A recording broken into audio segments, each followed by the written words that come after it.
के पद वंदन करूं जय जय जय जलाराम। आप सुन लीजिए हमारा ओम साईराम जय माता जी।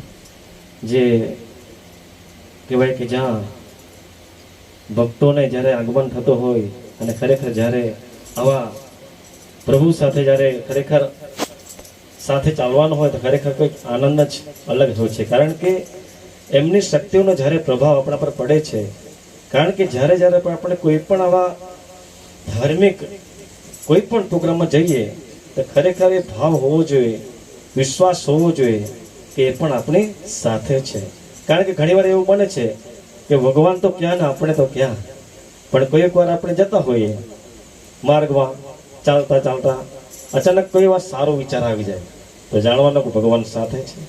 અને કોઈ વાર આપણને જ્યારે કે કોઈ ચિંતા સતાવતી હોય ત્યારે શું કરવું શું ના કરવું થયા કરે, ત્યારે પણ કોઈક આવીને સારો વિચાર આપી જાય તો જાણવાનો ભગવાનનો છે એક સંદેશો કહેવાય।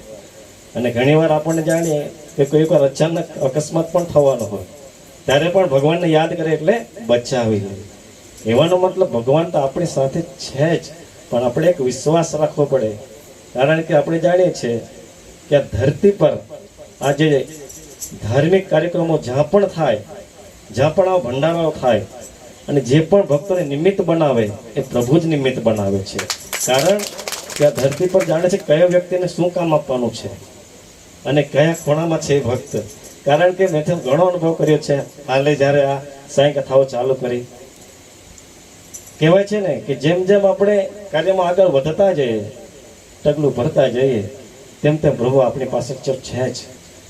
પણ કહેવાય છે ને એક લાગણી, એક શ્રદ્ધા હોવી જોઈએ, બાકી તો બધું કરવાવાળું તો ભગવાન છે જ આપણી પાસે।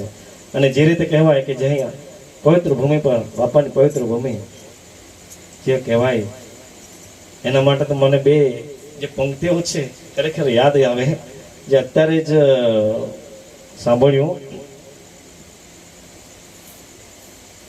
કે દુનિયામાં વીરપુર ધામ મોટું રે, ત્યાં તો જલા બાપાની સરકાર, ત્યાં તો બાપાની સરકાર, દુનિયામાં વીરપુર ધામ મોટું રે। ને કહેવાય